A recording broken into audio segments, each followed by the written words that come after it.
Hello बच्चों, once again welcome to all of you in my YouTube channel. बच्चों, आज हम लोग दूसरा लेक्चर शुरू करेंगे केमिकल काइनेटिक्स का। पहला लेक्चर हमने पढ़ा और हमने देखा कि बहुत ज़बरदस्त तरीके से हमने रेट ऑफ रिएक्शन को जाना, हमने इंस्टेंटेनियस रेट ऑफ रिएक्शन को जाना। लेकिन जो रेट हमने बच्चों पहले लेक्चर में पढ़ा था उसमें हम रेट पढ़ते थे according to definition, that rate is defined according to the definition of rate. अब एक रेट और पढ़ा जाता है केमिकल काइनेटिक्स में, वो रेट है बेटा क्या, अकॉर्डिंग टू रेट लॉ। यानी कि आज हम रेट लॉ के बारे में पढ़ेंगे। जैसे बच्चों फिर से मैं आपको रिकॉल करा देता हूं, अगर कहीं लिखा है rate minus D A by D T या minus D C by D T या plus minus D C by D T, जो भी कुछ हमने आपको बताया, तो बच्चों अगर ऐसा कहीं रेट डिफाइन है तो ये होता है रेट अकॉर्डिंग टू डेफिनेशन। क्योंकि रेट का डेफिनेशन ही यही होता है कि change in the concentration of reactant और change in the concentration of product within unit time difference is called rate of reaction. This is by definition. अब आज हम बात करेंगे किसकी, rate according to rate law की। तो आओ बच्चों, सबसे पहले हम लोग रेट लॉ को पढ़ते हैं, उसके बाद हम आज देखेंगे रिएक्शन के ऑर्डर को, रिएक्शन की मॉलिक्यूलरिटी को, बहुत सारे इंपॉर्टेंट टर्म्स को हम लोग डिस्कस करेंगे। तो सबसे पहले हम पढ़ने चल रहे हैं रेट लॉ। रेट लॉ बहुत ही इंपॉर्टेंट है और ये हमारे बहुत काम में भी आता है। मान लीजिए कि किसी रिएक्शन में ए का ए मोल बी के बी मोल से रिएक्ट करके सी का सी मोल और डी का डी मोल प्रोड्यूस कर देता है, ठीक है। तो बच्चों जो रेट लॉ है वो कहता है कि rate of any reaction is directly proportional to the concentration of reactant and raise to the power their respective stoichiometric coefficient. फिर से सुन लीजिएगा, according to rate law, rate of any reaction is directly proportional to the concentration of reactant and raised to the power their respective stoichiometric coefficient। तो जरा देख लीजिए, A का respective stoichiometric coefficient था A और B का respective stoichiometric coefficient था B। तो यहाँ से रेट जो है वो हो जाएगा K, A की पावर A और B की पावर B। यहाँ पर बेटा K है, here K is rate constant। ये तो बहुत ही नॉर्मल सी बात है, लेकिन इसमें इंपॉर्टेंट क्या है ये मैं आपको बताता हूँ। बेटा ये बात मैं तभी बोल सकता हूँ जब रिएक्शन एलिमेंट्री हो। एलिमेंट्री का मतलब कि वो सारी केमिकल रिएक्शन जो सिर्फ एक स्टेप में होती हों।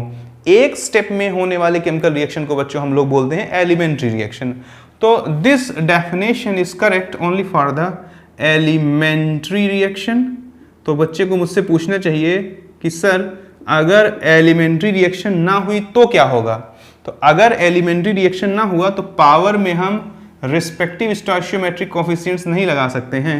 मींस जरा देख लीजिएगा, for non elementary reaction, for non elementary reaction, non elementary reaction यानी वो सारी रिएक्शन जो एक स्टेप में ना होती हूँ, एक से ज़्यादा स्टेप्स में होती हैं, उनको हम बोलते हैं बेटा केमिस्ट्री के लैंग्वेज में नॉन एलिमेंट्री रिएक्शन। तो आए सरकार देखें, नॉन एलिमेंट्री के लिए जो रेट होगा, रेट हो जाएगा K A की पावर X B की पावर Y हो जाएगा। यानी कि जो A का पावर है वो उसका मोलर कोफिशिएंट नहीं होगा और जो B का पावर है वो भी उसका मोलर कोफिशिएंट नहीं होगा। वो क्या होगा ये थ्योरेटिकली नहीं जाना जा सकता है, ये एक प्रैक्टिकल इंफॉर्मेशन है। कैसे, मैं बता देता हूं।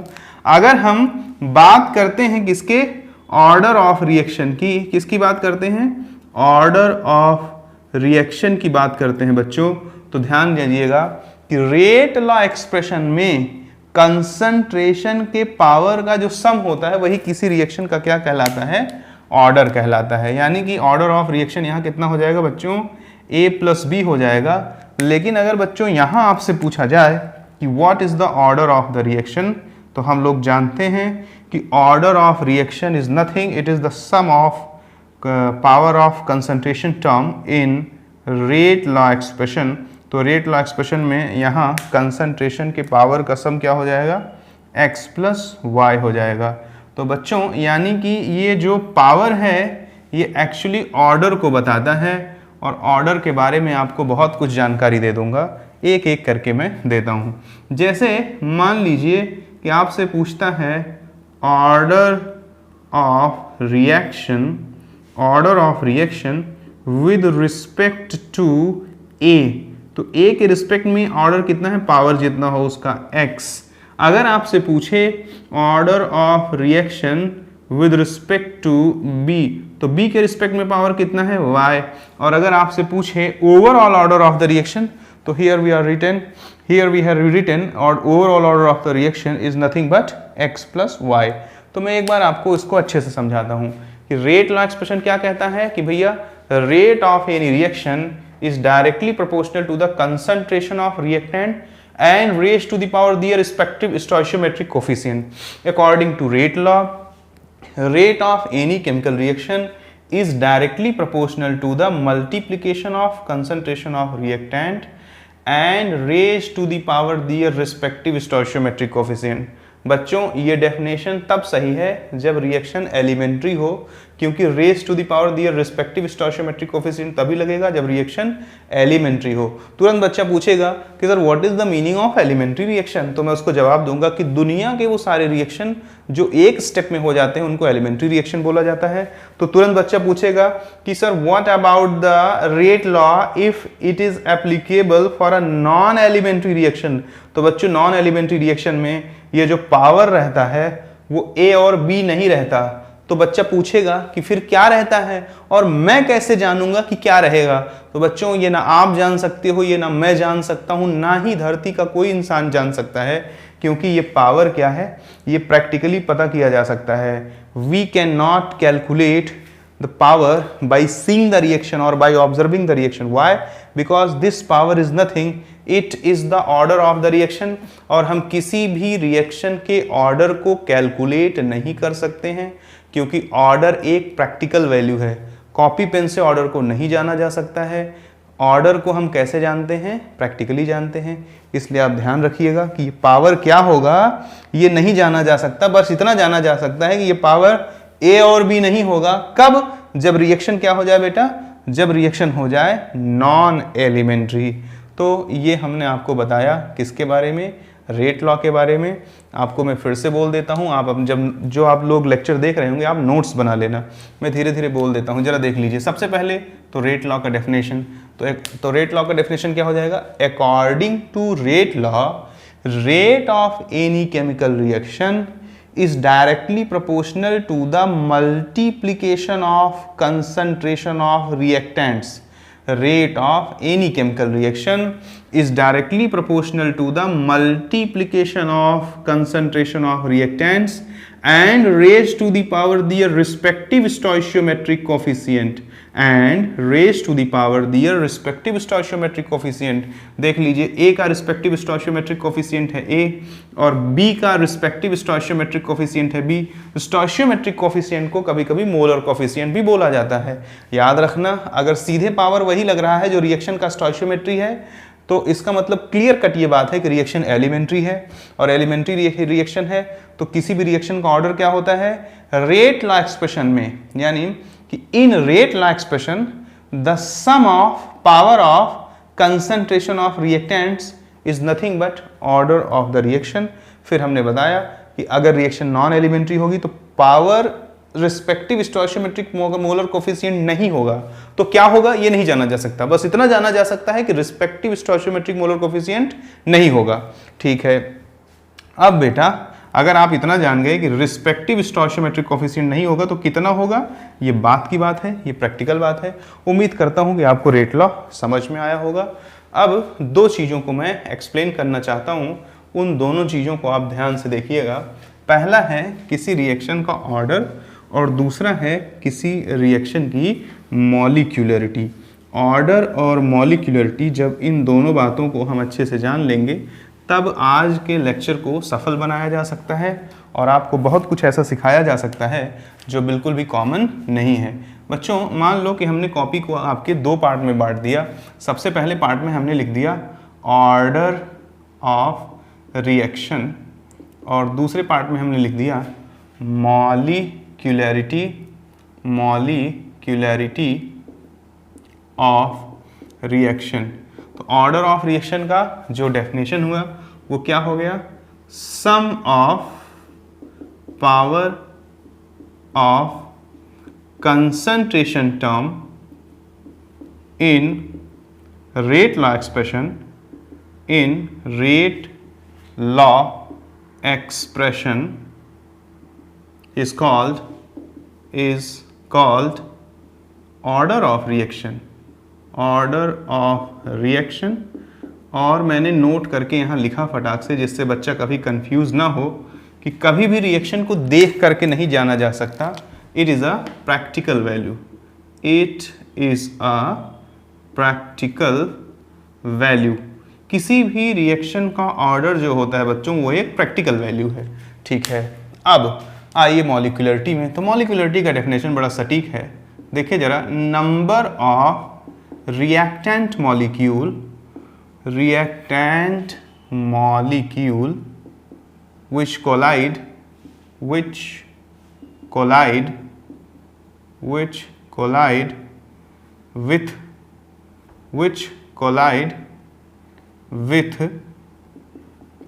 each other to form product. बहुत ध्यान से सुनना। अब एक बात बताइए कि जब भी कभी कोई केमिकल रिएक्शन होती है तो उसका सबसे पहला रिक्वायरमेंट होता है कि रिएक्टेंट मॉलिक्यूल एक दूसरे को टच करें। जब तक रिएक्टेंट मॉलिक्यूल एक दूसरे के संपर्क में नहीं आएंगे, एक दूसरे के कांटेक्ट में नहीं आएंगे, एक दूसरे को टच नहीं करेंगे, तब तक वो रिएक्शन नहीं कर सकते। सपोज करिए आप चाय बना रहे हो, चाय तभी बनेगा जब दूध, चीनी, चाय की पत्ती, पानी, इलायची, अदरक ये सब एक साथ कांटेक्ट में आए। कभी भी प्रोडक्ट चाय नहीं हो सकता है अगर गैस के दो अलग अलग बर्नर पे आप एक बर्नर पे मान लीजिए दूध ले लिए, दूसरे पे पानी, एक में चाय ले लिए, दूसरे में चीनी, एक में अदरक ले लिए, दूसरे में इलायची, और दोनों बर्नर को अलग अलग बॉयल कर दिए, तो कभी भी प्रोडक्ट चाय नहीं होगा। बिकॉज चाय, tea is the product of all ingredients when they are mixed with each other and heated. तो जान लीजिए कि किसी भी रिएक्शन में रिएक्शन होने की पहली कंडीशन है कि रिएक्टेंट मॉलिक्यूल को एक दूसरे के कांटेक्ट में आना पड़ेगा, एक दूसरे के संपर्क में आना पड़ेगा, एक दूसरे के टच में आना पड़ेगा। जब तक कांटेक्ट में नहीं आएंगे तब तक रिएक्शन नहीं होगा। इसलिए ये डेफिनेशन कितनी सटीक है, देखिए, number of reactant molecules which collide with each other to form product. Reactant molecule की वह नंबर, वह संख्या जो आपस में टक्कर करते हैं, क्या बनाने के लिए, प्रोडक्ट बनाने के लिए। ठीक है, तो ये होता है ऑर्डर और ये होता है ये होता है ऑर्डर और ये होता है मॉलिक्यूलरिटी। अब मैं कुछ इंपॉर्टेंट बात बताता हूँ। ऑर्डर देखिए, ये प्रैक्टिकल वैल्यू है, देख करके नहीं जाना जा सकता, इतना आपने जान लिया। अब ऑर्डर ये नेगेटिव भी हो सकता है, पॉजिटिव भी हो सकता है, जीरो भी हो सकता है, फ्रैक्शनल भी हो सकता है, अब ज़रा ध्यान से देखिए। लेकिन कभी भी जो बच्चों मॉलिक्यूलरिटी है, क्या कभी -2 मॉलिक्यूल टकरा सकते हैं? क्या कभी 0 मॉलिक्यूल टकरा सकते हैं? क्या कभी 3/2 मॉलिक्यूल टकरा सकते हैं? नहीं टकरा सकते हैं। यानी कि मॉलिक्यूलरिटी ना तो नेगेटिव आ सकता है, ना जीरो हो सकता है, ना ही फ्रैक्शनल हो सकता है। ध्यान से सुन लीजिएगा, नोट्स में आप अच्छे से लिखिएगा कि ऑर्डर में भी नेगेटिव, पॉजिटिव, जीरो और fractional, but molecularity never be negative, zero and fractional. क्या आपने कहीं देखा है आधा मॉलिक्यूल जाके टक्कर कर रहा हो? नहीं। अब जरा देखिए बच्चों, तीसरी बात जरा ध्यान से समझना। अगर हम टक्कर की बात करें तो देखिए मॉलिक्यूल्स स्फेरिकल होते हैं, ऐसा एज्यूम किया जाता है।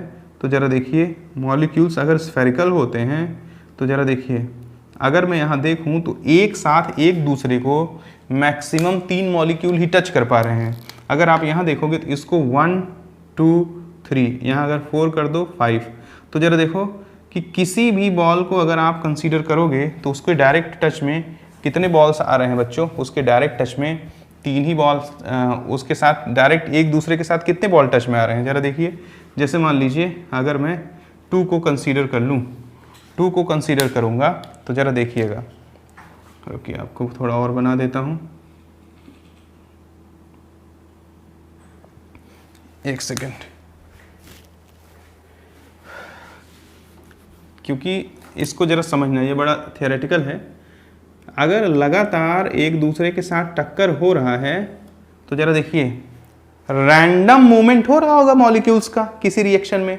अगर रैंडम मूवमेंट हो रहा होगा बेटा मॉलिक्यूल्स का, तो रैंडम मूवमेंट में एक साथ मैक्सिमम 3 मॉलिक्यूल ही टच कर सकते हैं। तुम कहो सर चौथा आके टच कर जाएगा, तो देखो ये आया तो, लेकिन ये बेटा इसके साथ तो टच में है, बट ये जो है इसके साथ टच में नहीं है। अगर तुम कहो सर ये आके टच कर लेगा, तो बच्चों चलो देखो, ये आया, ये इसके और इसके साथ तो टच में है, बट इसके और इसके साथ टच में नहीं है।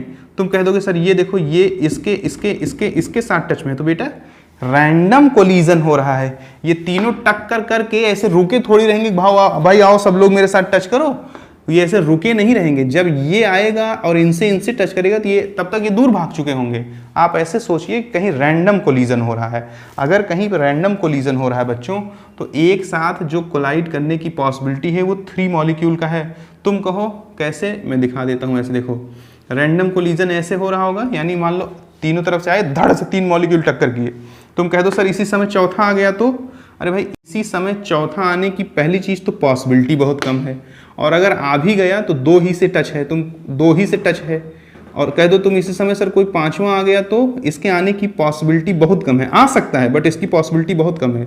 तो तुम कह देखो ये इससे टच है, बट इससे नहीं। तुम कह दो सर ये तो इससे सबसे टच है, तो ये बैठा नहीं रहेगा कि तुम आओ मुझसे टक्कर करो, मैं तब तक वहीं अपनी जगह पे रुका हूं। जब ये आके टक्कर करेगा तब तक ये दूर भाग जाएंगे कि नहीं, क्योंकि जो कोलिजन है वो क्या है, पूरी तरह से रैंडम है, ऐसा कोई फिक्स मैनर्ड वे में नहीं है। तो याद रख लेना कि इसलिए माना जाता है ऐसा कि किसी रिएक्शन की मॉलिक्यूलरिटी 3 से ज़्यादा नहीं हो सकती है लेकिन होती नहीं है। तो ध्यान दे लीजिएगा, molecularity never becomes greater than 3। ये बहुत इंपॉर्टेंट बात है। कोई कहे सर ऊपर से अगर आके एक टच कर ले तो सर ऐसे देखो रेड बॉल से बना दूं, अरे भाई ऊपर से टच कराने के लिए तीनों बैठे थोड़ी रहेंगे अपनी जगह पे, आओ मुझसे टच करो। जब रैंडम कोलिजन हो रहा है तो जब तक ऊपर वाला आएगा तब तक ये तीनों भाग जाएंगे। तो ये ऐसा कोई बेहुदा क्वेश्चन अपने मन में मत आने देना। हालांकि एक साथ 3 से ज़्यादा मॉलिक्यूल टक्कर कर सकते हैं, फिलहाल उनकी पॉसिबिलिटी इतनी कम होती है कि हम उन्हें नेग्लेक्ट कर देते हैं। कोई करोड़ों लाखों एक्सपेरिमेंट में से किसी एक एक्सपेरिमेंट में ऐसा होता है कि एक साथ 3 से ज़्यादा मॉलिक्यूल टक्कर कर जाएं, नहीं तो एक बार में 3 से ज़्यादा मॉलिक्यूल टक्कर नहीं करते हैं। और जब एक बार में 3 से ज़्यादा मॉलिक्यूल टक्कर नहीं करते हैं तो मैं ये बात बोल सकता हूँ कि molecularity never becomes greater than 3। लेकिन ये तो भैया 3 से ज़्यादा भी हो सकती है, ऑर्डर ग्रेटर देन भी 3 हो सकता है और ऑर्डर लेस देन भी 3 हो सकता है। ये देखिए ऐसे लिख देता हूँ, ऑर्डर जो है वो ग्रेटर देन 3 भी हो सकता है और लेस देन 3 भी हो सकता है। ऐसा कोई कंडीशन नहीं है कि ऑर्डर इतना होगा, वो कुछ भी हो सकता है।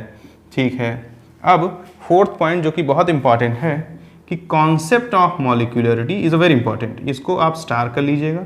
Concept of molecularity is defined for elementary reaction यानी कि जो कॉन्सेप्ट है किसका, मॉलिक्यूलरिटी का बच्चों, वो किसके लिए डिफाइंड है, वो एलिमेंट्री रिएक्शन के लिए डिफाइंड है। और ऑर्डर तो सबके लिए, order is defined for all, चाहे वो मॉलिक्यूलरिटी, चाहे वो एलिमेंट्री रिएक्शन हो, चाहे वो नॉन एलिमेंट्री रिएक्शन हो। अब एक बात जानते रहना, बहुत इंपॉर्टेंट है, जब भी कभी किसी रिएक्शन की मॉलिक्यूलरिटी ग्रेटर देन 3 हो जाए तो रिएक्शन हमेशा कॉम्प्लेक्स होगी या कि नॉन एलिमेंट्री, या ऐसे बोल दूं रिएक्शन हमेशा कॉम्प्लेक्स होगी, या मैं बोल दूं कि रिएक्शन एलिमेंट्री नहीं होगी, या मैं बोलूं कि रिएक्शन नॉन एलिमेंट्री होगी। सबका मतलब एक है, रिएक्शन इज कॉम्प्लेक्स। याद रख लेना कि अगर मॉलिक्यूलरिटी 3 से ज़्यादा आ रही है तो रिएक्शन हमेशा क्या हो जाएगा, कॉम्प्लेक्स हो जाएगा। उम्मीद करता हूँ कि जो भी बातें मैंने आपको अभी तक बताई वो अच्छे से समझ में आया होगा, और अगर समझ में आया है तो बहुत अच्छी बात है, और अगर नहीं समझ में आया है तो मैं एक बार फिर से प्रयास कर देता हूँ। ऑर्डर क्या होता है? Sum of power of concentration term in rate law expression is called order of the reaction. पीछे मैंने बताया कि रेट लॉ एक्सप्रेशन में कंसंट्रेशन के पावर का सम ही ऑर्डर कहलाता है, और number of reactant molecule which collide with each other to form product is called molecularity of the reaction. अगर आपको मैं बता ही दूं तो चलो, जैसे A+2B रिएक्ट करके C बना रहा है, तो बताओ एक बार में कितने रिएक्टेंट मॉलिक्यूल टक्कर कर रहे हैं? 2 और इसके 1, तो मॉलिक्यूलरिटी कितनी हो गई? 3 हो गई। अगर कहीं A+B रिएक्ट करके C बना रहा है, तो यहाँ जरा देखो, एक A और एक B दो टक्कर कर रहे हैं, तो मॉलिक्यूलरिटी कितनी हो गई बच्चों? 2। और ध्यान रखना मॉलिक्यूलरिटी 3 से ज़्यादा होगी तो रिएक्शन एलिमेंट्री नहीं होगा। और साथ साथ ये भी ध्यान रखना कि concept of molecularity is applicable only and only on the elementary reaction. और ये सब बातें कि मॉलिक्यूलरिटी मैक्सिमम कितनी हो सकती है? 3। कोई कहे सर 4 भी हो सकती, भैया नहीं हो सकती, चौथा मॉलिक्यूल आएगा तो इन दोनों से टक्कर करेगा, इनसे नहीं। तुम कह दो सर 5वां आ जाएगा, अरे भाई 5वां जब तक आएगा तब तक ये तीनों बिखर चुके होंगे, क्योंकि जो कोलिजन होता है वो रैंडम कोलिजन होता है कभी भी किसी रिएक्शन में। अब अगर इतनी बातें आपको समझ में आ गई हैं तो एक दो बातें और बता करके फिर हम न्यूमेरिकल का सिलसिला शुरू करेंगे, और हमारी सारी ताकत छुपी होती है हमारे न्यूमेरिकल में। क्योंकि बेटा देखो, आप पूरे देश में किसी से भी पढ़ेंगे तो थियरी जो है वो थोड़े बहुत ही चेंजेस किए जा सकते हैं, क्योंकि सारी चीज़ों के पीछे का जो बेसिक कॉन्सेप्ट है बेटा वो तो सब सेम है, सब यूनिफॉर्म है। अगर कुछ बदल सकता है तो बदल सकता है सिर्फ क्या? सिर्फ बदल सकता है क्वेश्चन। तो आइए एक बात और बता करके हम क्वेश्चन बताते हैं। देखो, किसी भी रिएक्शन में जो स्लोएस्ट स्टेप होता है, कौन? ये बहुत इंपॉर्टेंट है। Slowest step of any reaction is always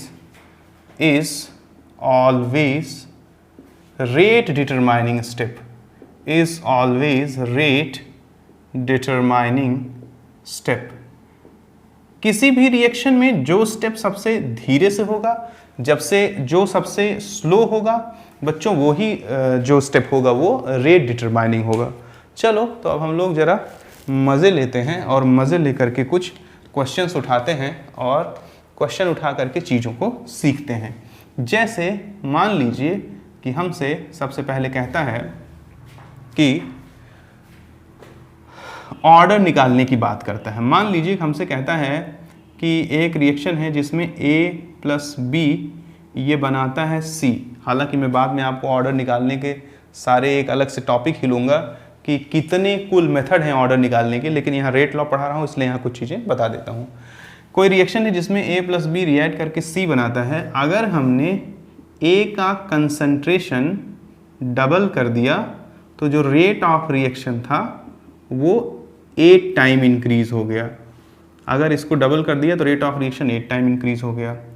और B को कांस्टेंट रखा। जब इसको A को डबल कर रहा था तो B को क्या रखा? कांस्टेंट रखा। और A को कांस्टेंट रख करके जब हमने B को डबल कर दिया, 2 टाइम इंक्रीज कर दिया, तो जो रेट था वो 4 टाइम इंक्रीज कर दिया। तो हमसे कह रहा है calculate order of reaction. Calculate order of reaction. फिर से एक बार क्वेश्चन बोल देता हूं। हमसे कहता है कि A और B रिएक्ट करके प्रोडक्ट C बना रहे हैं। जब A का कंसंट्रेशन 2 टाइम कर दिया जाता है B को कांस्टेंट रखते हुए तो रेट 8 टाइम इंक्रीज कर जाता है। अगर A का कंसंट्रेशन कांस्टेंट रखते हुए B को डबल कर दिया जाता है तो रेट 4 टाइम इंक्रीज कर जाता है। तो आओ जरा देखते हैं। हम यहाँ लिख सकते हैं अकॉर्डिंग टू रेट लॉ। बच्चों हम यहाँ पे क्या लिख सकते हैं? रेट इज इक्वल्स टू के A की पावर x B की पावर y। अब x और y 1 के बराबर भी हो सकता है और नहीं भी। अगर रिएक्शन एलिमेंट्री निकली तो x और y 1 के बराबर हो जाएगा, और अगर रिएक्शन एलिमेंट्री नहीं निकली तो x और y 1 के बराबर नहीं होगा। तो जरा ध्यान से देखें।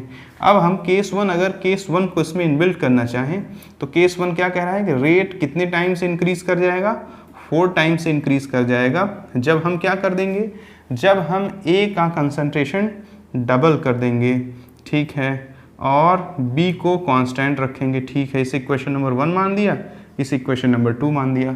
और केस 2 क्या कह रहा है, केस 2 कह रहा है कि नहीं 8 टाइम बढ़ जाता है, सॉरी 8 टाइम। केस 2 क्या कह रहा है कि 4 टाइम से रेट बढ़ जाता है।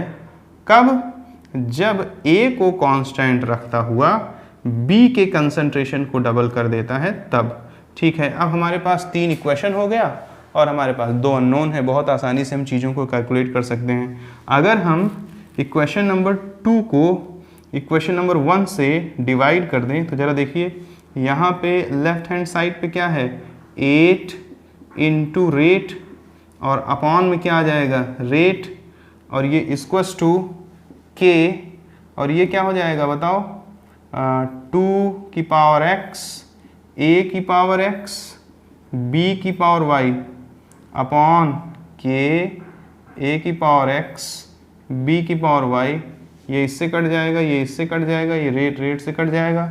यानी कि जैसे हम इक्वेशन नंबर 2 को डिवाइड बाई 1 किए तो हमारे पास आ गया 8 इज इक्वल्स टू 2 की पावर x। तो इसको हम लिख सकते हैं 2 की पावर 3 इक्वल्स टू 2 की पावर x। तो x की वैल्यू आ गई बच्चों हमारे पास कितना, 3 आ गई। ठीक इसी तरह से अगर हम इक्वेशन नंबर किसको, 3 को डिवाइडेड बाई 1 कर देते हैं तो इधर 4 बच जाएगा, बाकी सब कुछ कट जाएगा। मुझे दिख रहा है, तुम भी देख लेना, 2 की पावर y बचेगा, 2 की पावर y बचेगा। तो ये 2 की पावर 2 और ये 2 की पावर y, तो y की वैल्यू कितनी आ गई, 2 आ गई। यानी कि इस रिएक्शन का कितना चीज़ मैं बता सकता हूँ, एक तो मैं बता सकता हूँ order with respect to a कितना आ गया, a के रिस्पेक्ट में a का पावर कितना था, x था, x की वैल्यू कितनी आई है, 3। तो order with respect to a कितना आ गया, 3। अगर हमसे पूछे order with respect to b, तो b के रिस्पेक्ट में ऑर्डर कितना आ गया, 2। और अगर हमसे पूछे कि overall order of the reaction, overall order of reaction, तो बच्चों क्या हो जाएगा, order with respect to a plus order with respect to b, और 3 + 2 कितना आ जाएगा, 5 आ जाएगा। एक तो क्वेश्चन ऐसा बनता है कि इसको इतना बढ़ा दिया, इसको इतना घटा दिया, तो रेट इतना हो गया, तो आप ऑर्डर बताइए। उन सारे क्वेश्चनों का यही फॉर्मेट होगा। आप कहो तो मैं दिन रात क्वेश्चन कराता रहूं, दिन रात क्वेश्चन कराने का कोई फ़ायदा नहीं है। एक क्वेश्चन में आप बातों को समझ लीजिए, पकड़ लीजिए और अच्छे से चीज़ों को जान लीजिए। अब मैं नंबर ऑफ क्वेश्चंस कम और टाइप ऑफ क्वेश्चंस ज़्यादा रखूँगा, जो आजकल हमारे नीट और जेई के एग्ज़ाम्स के लिए बहुत ज़्यादा हेल्पफुल होंगे। डिपेंड ये नहीं करता कि हम कितने ज़्यादा क्वेश्चन को अटेम्प्ट करते हैं, डिपेंड ये करता है बच्चों कि हम कितने ज़्यादा टाइप के क्वेश्चन को अटेम्प्ट करते हैं। जितने ज़्यादा टाइप के क्वेश्चन को अटेम्प्ट करेंगे तो उतना ज़्यादा हमारा जो दिमाग है वो खुलेगा, वर्सटाइल अप्रोच डेवलप होगा। तो कुछ मैंने बढ़िया क्वेश्चंस आपके लिए निकाल रखे हैं, आइए उन क्वेश्चंस को हम एक एक करके शुरू करते हैं और बातों को थोड़ा अच्छे से आगे तक ले जाते हैं। जैसे मान लीजिए कि एक क्वेश्चन बड़ा अच्छा सा दिख रहा है, कहता है कि x है और ये रिएक्ट करता है 2y से और ये रिएक्ट करता है z से और प्रोडक्ट बना देता है n। कहता है अकर्स बाय फॉलोइंग मैकेनिज्म, ये रिएक्शन होता है अकर्स बाय फॉलोइंग मैकेनिज्म। खूब मन से देखना बेटा, बिना पेशेंस के कभी किसी ने कुछ नहीं सीखा है। अकर्स बाय फॉलोइंग मैकेनिज्म, पहला कहता है x + y, ये हमको देता है, ये है k1, ये है k2, ये m बना देता है। दूसरा स्टेप दिया है m + z, ये o दे देता है, और तीसरा देता है o + y गिव्स n। तो कहता है कि कैलकुलेट करो, number 1 rate law expression, number 2 reaction constant, number 3 over order, overall order. ये बड़ा अच्छा क्वेश्चन है। इस टाइप के क्वेश्चन कई बार एग्जाम्स में पूछे जाते हैं। हाँ, एक क्लू और दिया रहेगा आपको क्वेश्चन में। क्वेश्चन में आपको दिया है कि स्टेप 1 है वेरी फास्ट, स्टेप 2 है स्लो, और स्टेप 3 भी है क्या, वेरी फास्ट। बच्चों ऊपर जरा देखो, एक डबल इन्वर्टेड कॉमा में लाइन लिखी हुई है, और वो लाइन कहती है कि slowest step is always a rate determining step. किसी भी रिएक्शन में जो स्टेप धीरे होता है, जो स्लो होता है, वो रेट डिटरमाइनिंग होता है। अच्छा, ये प्रैक्टिकली प्रूफ बात है। वैसे भी आप सोच सकते हो किसी चीज़ का रेट आप तभी जान सकते हो जब वो नॉर्मल तरीके से हो रहा हो, नहीं तो उसको अगर बहुत तेज़ी से हो रहा है तो भी नहीं जाना जा सकता, और बहुत स्लो हो रहा है तो भी उसका रेट नहीं जाना जा सकता है। ये मैं पहले भी बता रखा हूँ, क्योंकि जब मैं पहले आपको केमिकल काइनेटिक्स पढ़ा रहा था तो पहले लेक्चर में मैंने ये बात आपको बताई थी कि all the concept of chemical kinetics is applicable only on the moderate rate reaction.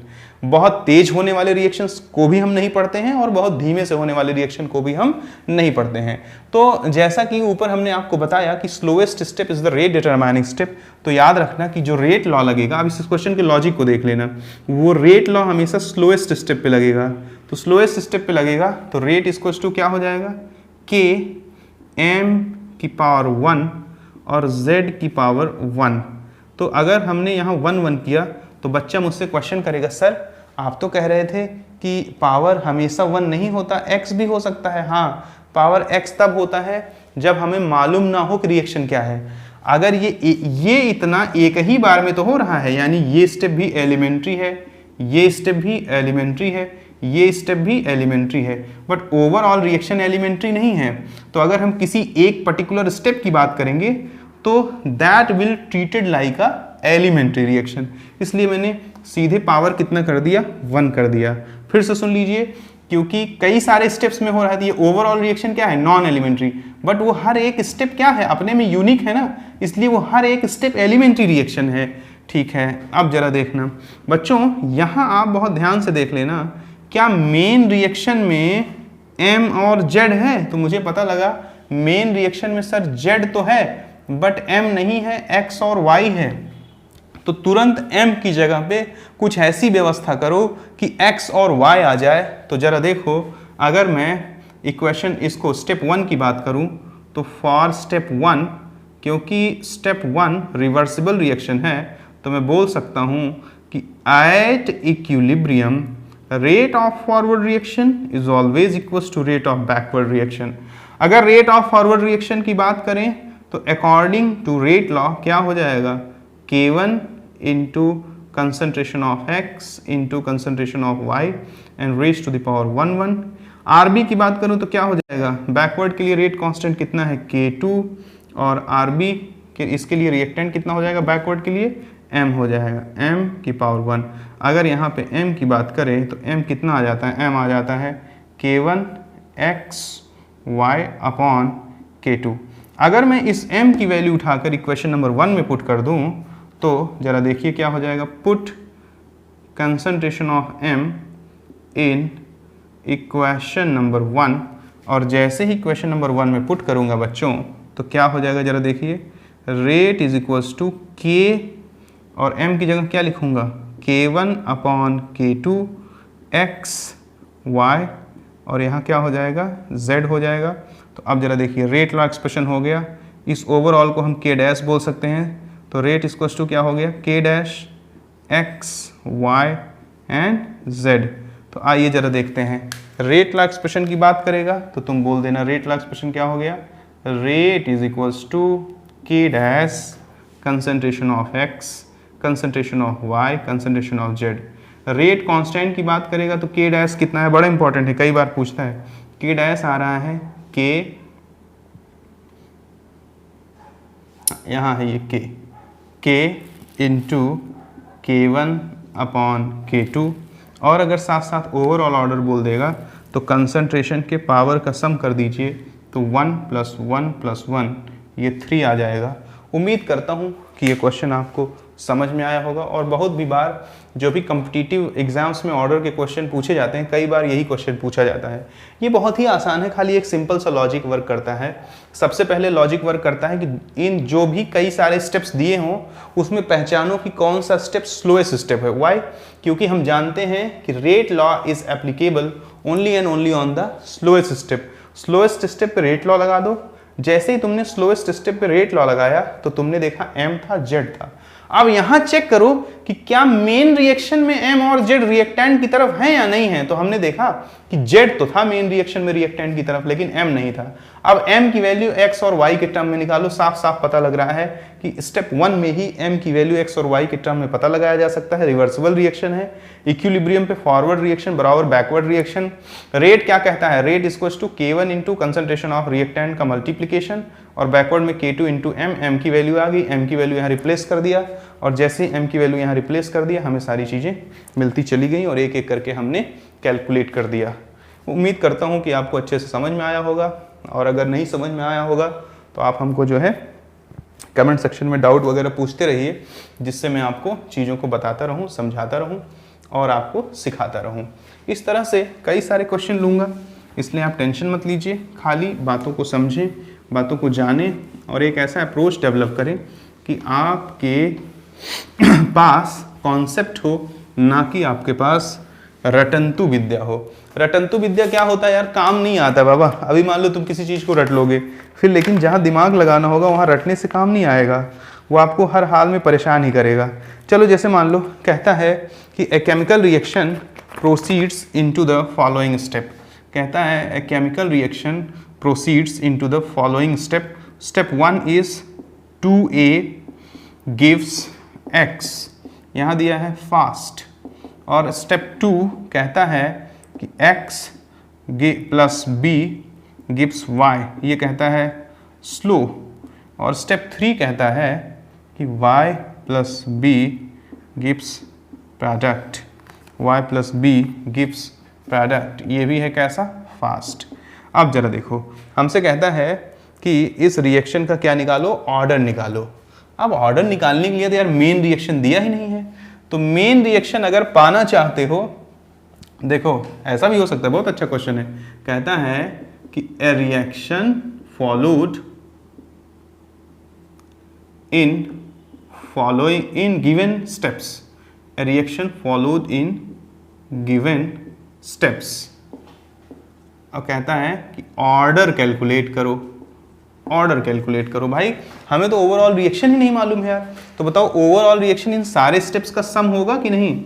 तो अगर हम ओवरऑल रिएक्शन चाहते हैं तो सबको सम कर दो, सबको सम कर दो। Step 1 plus step 2 plus step 3 कर दो, तो जरा देखो क्या हो जाएगा? 2A प्लस 2B, और ये क्या दे देगा? ये प्रोडक्ट दे देगा। यानी कि हमें जो रेट लॉ एक्सप्रेशन होगा उसमें A और B चाहिए। तो चलो, तो हम जानते हैं कि रेट लॉ एक्सप्रेशन सिर्फ कहाँ लगेगा? स्लोएस्ट स्टेप में। तो अकॉर्डिंग टू रेट लॉ हम लोग लिख सकते हैं कि rate is equals to KX की पावर 1 B की पावर 1। अब जरा बताओ, क्या मेन रिएक्शन में X और B है? तो मैंने देखा मेन रिएक्शन में रिएक्टेंट B तो था, लेकिन X नहीं था। अब X की वैल्यू A के टर्म में निकालो, तो कहाँ से आ जाएगा? स्टेप 1 से। तो फ्रॉम स्टेप 1 हम जानते हैं कि एट इक्विलिब्रियम, पूरी दुनिया जानती है, हम ही क्या जानते हैं? Eight equilibrium rate of forward reaction ये बराबर होगा रेट ऑफ बैकवर्ड रिएक्शन के। अगर भैया रेट ऑफ फॉरवर्ड रिएक्शन बराबर होगा रेट ऑफ बैकवर्ड के, तो बताओ जरा रेट ऑफ फॉरवर्ड क्या हो जाएगा?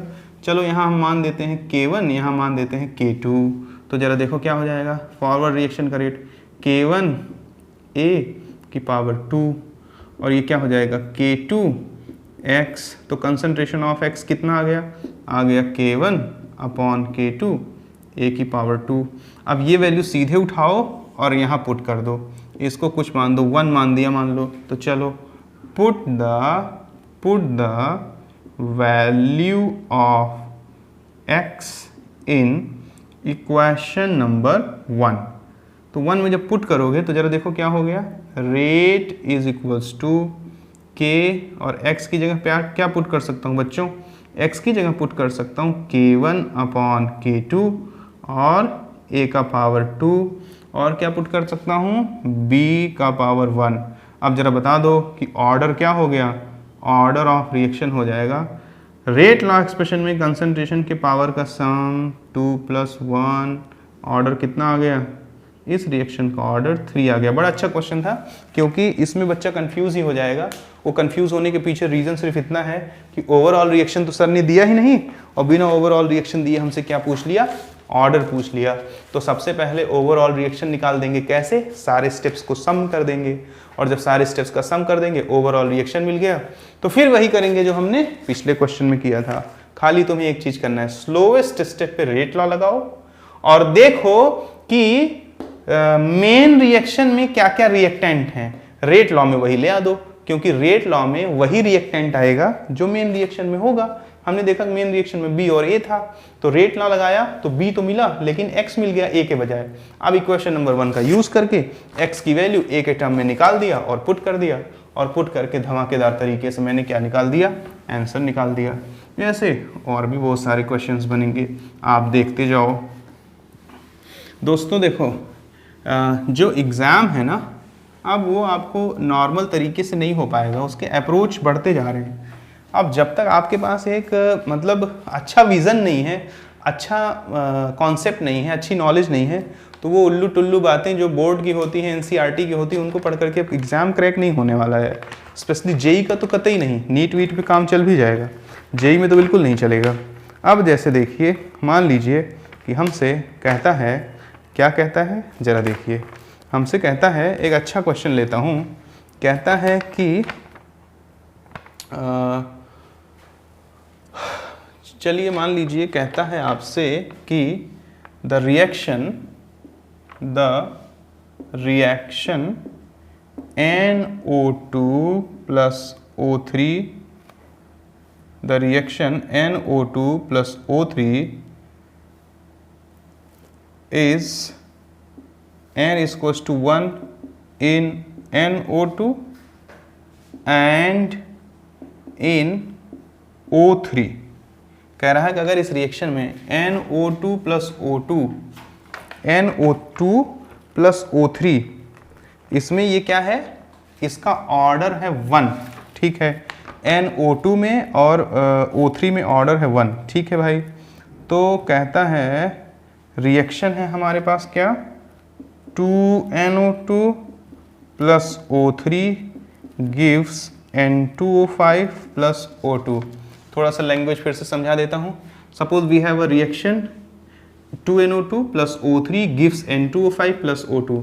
For NO2 and O3 the order of the reaction is 1। चलो ऐसे जान लो, for NO2 and O3 the order of the reaction is 1, यानी with respect to NO2 भी कितना है 1 और with respect to O3 भी कितना है 1।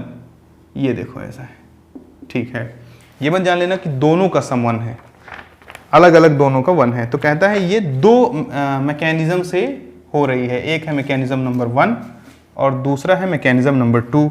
मैकेनिज्म नंबर 1 में कहता है NO2 plus O3 स्लो देती है क्या, NO2 plus O2 और फिर कहता है NO3 plus NO2 ये क्या है फास्ट, ये क्या दे देता है N2O5। मैकेनिज्म नंबर 1 का ये है स्टेप 1, ये है स्टेप 2। और मैकेनिज्म नंबर 2 में कहता है कि NO2 plus O ये है स्लो और ये बना देता है NO3। फिर कहता है NO3 plus NO2 ये है फास्ट, ये दे देता है N2O5। तो बताओ कि ये रिएक्शन जो हो रही है वो कितने तरीके से हो सकती है। नंबर 1 मैकेनिज्म नंबर 1 से सिर्फ, नंबर 2 मैकेनिज्म नंबर 2 से सिर्फ, नंबर 3 1 और 2 दोनों सही हैं और नंबर 4 है कि नन ऑल आर रॉन्ग।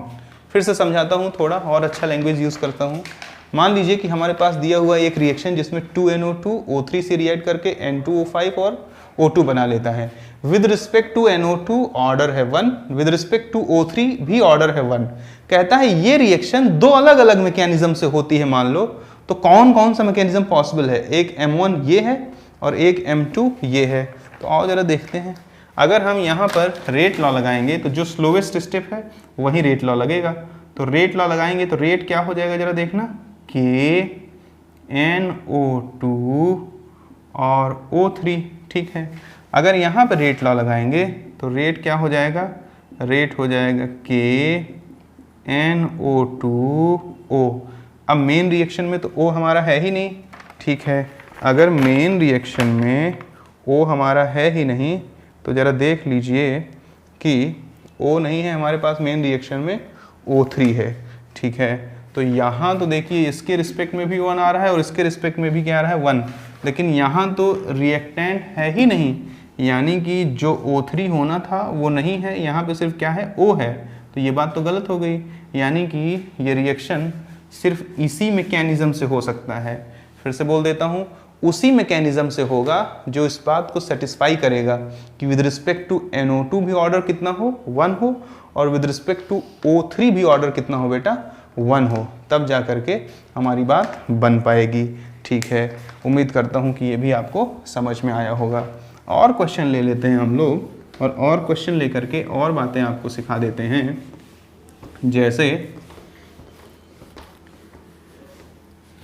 जैसे बच्चों मान लीजिए कि हमसे कहता है, सपोज करिए कि हमारे पास एक रिएक्शन है जिसमें X2 ये रिएक्ट करता है किससे, Y2 से, और ये बना देता है 2XY। कहता है ये इन अलग अलग स्टेप्स में होता है, स्टेप 1, स्टेप 2 और स्टेप 3। स्टेप 1 में कहता है X2 से बन जाता है X + X यानी 2X बन जाता है, और ये स्टेप है कैसा, फास्ट है। और कहता है कि स्टेप 2 में X Y2 से रिएक्ट करता है और XY दे देता है और +Y दे देता है, ये स्लो है। और कहता है कि स्टेप 3 में X + Y ये क्या बना देता है, XY बना देता है, और ये कैसा है, फास्ट है। और अगर ये फास्ट है, मान लीजिए यहाँ रेट कांस्टेंट कुछ भी दे देता, KF, ये फॉरवर्ड के लिए KF दे दिया, बैकवर्ड के लिए K भी दे दिया, और इसके लिए क्या दे दिया, K दे दिया। तो आओ जरा देखते हैं। अब यहाँ हम ओवरऑल ऑर्डर निकालना चाहते हैं, N कैलकुलेट करना चाहते हैं। तो ज़रा ध्यान से देखना, सबसे पहले तुम्हें क्या डिटरमाइन करना है, इन सारे स्टेप्स में कौन सा स्टेप स्लोएस्ट स्टेप है। जब स्लोएस्ट स्टेप डिटरमाइन कर लोगे तो वहाँ रेट लॉ लगा दो, according to rate law slowest step पे लगेगा, और स्लोएस्ट स्टेप है स्टेप नंबर 2। तो रेट इक्वल्स टू क्या हो जाएगा, KX की पावर 1 और Y2 की पावर 1। अब हमने देखा कि यार मेन रिएक्शन में तो X है ही नहीं, X2 है, तो हम X की वैल्यू X2 के फॉर्म में कैलकुलेट करेंगे। अब जरा देखना, फ्रॉम स्टेप 2, तो या from step 1 not step 2, from step 1 हम लिख सकते हैं बच्चों कि rate of forward reaction equals to rate of backward reaction at equilibrium. Equilibrium का मतलब ही वही है कि वह टाइम जहां रिवर्सिबल रिएक्शन में फॉरवर्ड का रेट बराबर हो जाए किसके रेट के बच्चों, बराबर हो जाए बैकवर्ड के रेट के।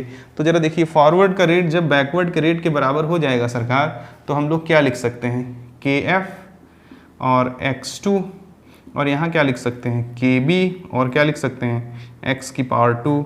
तो यहाँ क्या हो गया, KF अपॉन KB और होल का पावर 1/2 इंटू X2 का भी होल का पावर 1/2। ये वैल्यू उठा के पुट कर दो यहाँ। तो अगर हम इक्वेशन नंबर 1 में पुट कर देंगे तो फ्रॉम इक्वेशन नंबर 1 हम क्या लिख सकते हैं, जरा देखो, हम लिख सकते हैं rate is equals to KF upon KB का अंडर रूट इंटू X की जगह क्या लिख सकता हूँ, X2 होल की पावर 1/2 इंटू Y2 होल की पावर 1। तो बताओ ऑर्डर कितना हो गया, 1/2 + 1 यानी कि 3/2। बताओ यहाँ पे ऑर्डर फ्रैक्शनल आ गया कि नहीं आ गया, बिल्कुल ऑर्डर यहाँ पे क्या आ गया बच्चों, फ्रैक्शनल आ गया। तो इस तरह के ऑर्डर के क्वेश्चन बहुत ज़्यादा पूछता है नीट में भी और जेई में भी, और ये हमको ध्यान होना चाहिए। ये जब तक ध्यान नहीं रहेगा तब तक मज़ा नहीं आएगा। और हम आपको कुछ बातें और बता देते हैं, 1-2 क्वेश्चन और जो आपको थोड़ा ज़्यादा मजबूती देगा। देखो अब हम आपको इतना बोल सकते हैं कि हमने रेट दो तरीके से पढ़ा। अब जरा थोड़ा हम एक्सप्लेन करते हैं अच्छे से। रेट हमने दो तरीके से पढ़ा। एक रेट पढ़ा बाय डेफिनेशन। जो हमने बाय डेफिनेशन पढ़ा वो बाय डेफिनेशन था कि rate of any reaction is change in the concentration of reactant और change in the concentration of product with respect to time. दूसरा हमने रेट पढ़ा by rate law. By rate law हमने जाना कि रेट इज इक्वल्स टू के ए की power x B की पावर वाई। ये एक्स और वाई अगर रिएक्शन है एक पावर ए बी से रिएक्ट करके सी मोल सी दे देता है, तो एक्स और वाई ए और बी के अगर बराबर हैं तो रिएक्शन हो जाएगा एलिमेंट्री। अगर एक्स और वाई ए और बी के बराबर नहीं हैं तो रिएक्शन हो जाएगा नॉन एलिमेंट्री। ठीक है, इतनी बातें बच्चे जानते हैं। अब जरा देखो, इस पे हमने आपको ये बताया कि एक क्वेश्चन तो ऐसा पूछेगा कि रिएक्टेंट का कंसंट्रेशन इतना गुना कर दिया तो रेट इतने गुना बढ़ गया, फिर इतना कर दिया तो रेट इतने टाइम बढ़ गया, बताओ ओवरऑल ऑर्डर क्या है। या दूसरा जो ऑर्डर में पिछले 3-4 क्वेश्चन में आपको लेकर के बताया। इस दो तरीके से मेन क्वेश्चन इस पे पूछे जाते हैं। और इस पे जो क्वेश्चंस कराया मैंने वो पहले दिन कराया था, लेकिन आज जो करा रहा हूँ देखो उसका आगाज़ रेड पेन से करने चल रहा हूँ। और रेड पेन से की गई बातें हमेशा खतरनाक होती हैं। एक क्वेश्चन आपको पूछेगा जो इस पे बेस्ड होगा और वहाँ आपकी बैंड बजा देगा। वो क्वेश्चन क्या है ज़रा मैं आपको अच्छे से समझा देता हूँ। वो क्वेश्चन मेरे पास लिखा हुआ है, जैसे कहता है, आपसे कहेगा कि rate of formation of SO3, बहुत इंपॉर्टेंट है, इसको बच्चों ध्यान से देखना please. Rate of formation of SO3 in reaction दिया हुआ है 2SO2 plus O2 gives 2SO3 is 100 ग्राम पर मिनट। तो हमसे पूछ रहा है कि रेट ऑफ डिसोसिएशन ऑफ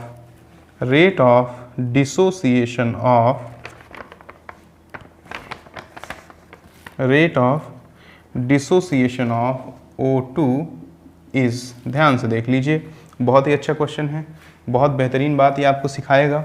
अब यहाँ पर ज़रा आप देखो कि कह रहा है कि rate of formation of SO3, ये देखो ज़रा कितना दिया है 100 ग्राम पर मिनट। अगर मैं आपसे पूछूं कि रेट ऑफ फॉर्मेशन ऑफ, अब जब बच्चों हमें इस क्वेश्चन को सॉल्व करना है तो कई तरीके से पूछ सकता है। जैसे पूछ रहा है rate of dissociation of O2, या यही नहीं बहुत कुछ पूछ सकता है। तो चलो ज़रा देखो, हमसे कह रहा है कि rate of formation of SO3 हमको दिया है, यानी कि DSO3/dt दिया है। अगर बच्चों इसी में मैं 1/2 कर दूं तो रेट ऑफ रिएक्शन हो जाएगा, क्योंकि हम लोग जानते हैं, पिछले लेक्चर में हमने पढ़ा था कि जब भी हम किसी भी रिएक्शन में इंडिविजुअल रेट को उसके मोलर कोफिशिएंट से डिवाइड कर देते हैं तो हमें रेट ऑफ रिएक्शन मिल जाता है। बट हमें यहाँ इसकी ज़रूरत नहीं है, हमें सिर्फ इतना ही कह रहा है कि रेट ऑफ फॉर्मेशन कितना दिया है 100 ग्राम पर मिनट। इसको लिखते ही बच्चा एक बहुत बड़ी गलती कर बैठता है। जरा देखो, क्या कंसंट्रेशन की यूनिट होती है मोल पर लीटर और यहाँ मास दिया है, यानी यहाँ हमको मोलर मास से डिवाइड करना पड़ेगा,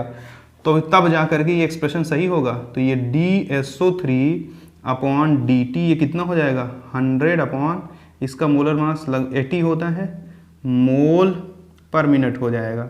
वॉल्यूम 1 लीटर ले लिया तो उसका वैल्यू लेने की ज़रूरत नहीं है, मोल पर मिनट में हो गया, यानी कि this is with respect to mass है।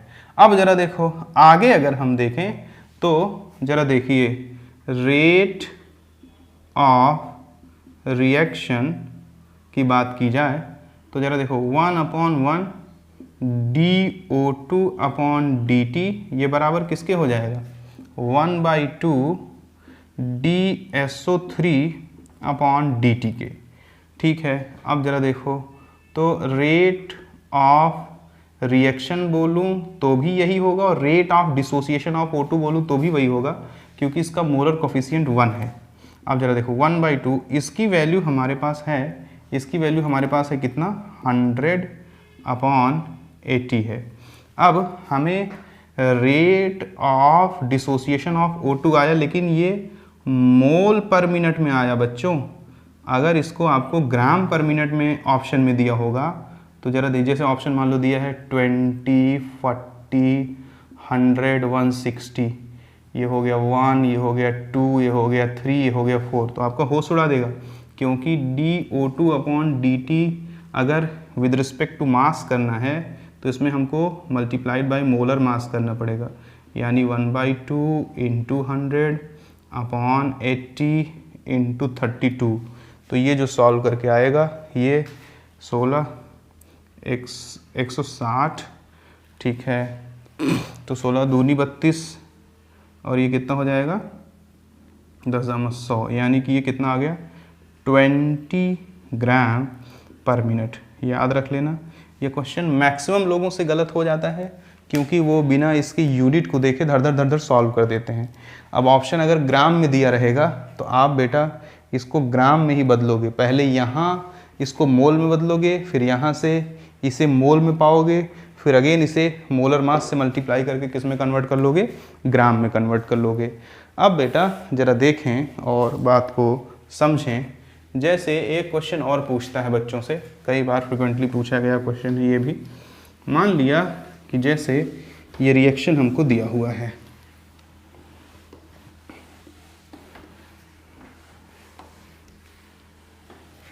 और रिएक्शन है कि NO, देखें आराम से, NO हाइड्रोजन से रिएक्ट करता है बच्चों और बना देता है N2 और वाटर।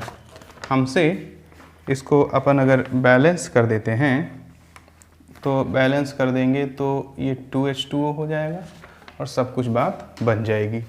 अब यहाँ पर हमें मान लीजिए देता है कि -dNO/dt is equals to K1NOH2, और हमको देता है -dH2/dt, ये देता है K2NOH2, और हमको देता है plus dN2/dt, this is the part of question, is equals to K3NOH2, और हमको कहता है कि plus dH2O/dt, this is K4NO/H2। तो हमसे कहता है give the relation between K1, K2, K3 and K4। Give the relation between K1, K2, K3, K4। बहुत ही आसान क्वेश्चन है, ऐसा कई जगहों पे आपको घुमा सकता है। तो ज़रा देखिए, अगर मैं रेट लिखूं तो रेट जो होगा बच्चों वो किसके बराबर हो जाएगा, -1/2 dNO/dt। इंडिविजुअल रेट में उसके मोलर कोफिशिएंट से डिवाइड कर देंगे तो रेट मिल जाएगा, -dH2/dt इंटू 1/2, क्योंकि इसका भी मोलर कोफिशिएंट 2 है। ये बराबर होगा किसके, कैमरे में आना चाहिए, आना तो अच्छी बात, और नहीं आए तो मैनेज कर लेना क्योंकि मैं अभी अकेला हूँ।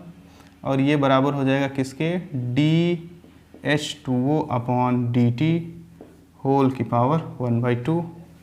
अब जरा होल डिवाइड बाई 2, ना कि पावर 1/2। अब जरा देखो ये वैल्यू हमको दी हुई है, ये वैल्यू कितनी दी हुई है, देखो ये हो जाएगा, माइनस का मतलब क्या है कि रेट ऑफ डिसोसिएशन, यानी -dNO2/dt दिया है ना, तो 1/2 इसकी जगह क्या पुट कर दूंगा, K1 into NO into H2, यहाँ क्या पुट कर दूंगा, K2 इंटू NO, और यहाँ डिवाइड बाई क्या कर दूंगा 2 इंटू H2, यहाँ क्या कर दूंगा K3 into NO into H2, यहाँ क्या कर दूंगा 1/2 K4 NO into H2, NO से कट जाएगा, K1/2 बराबर K2/2 is equals to K3 is equals to K4/2। 2 से मल्टीप्लाई कर दो तो 2K1 is equals to, sorry 2 से 2 कट जाए, K1 is equals to K2 is equals to 2K3 is equals to K4, this is the relation between K1, K2, K3 and K4। तो उम्मीद करता हूँ कि आज इतनी देर के लेक्चर में आपको चीज़ें समझ में आई होंगी, और अगर समझ में आई हैं तो बहुत अच्छी बात। आपने इतनी देर तक हमको सुना, इसके लिए आपका बहुत बहुत धन्यवाद। आज के लिए इतना पर्याप्त है।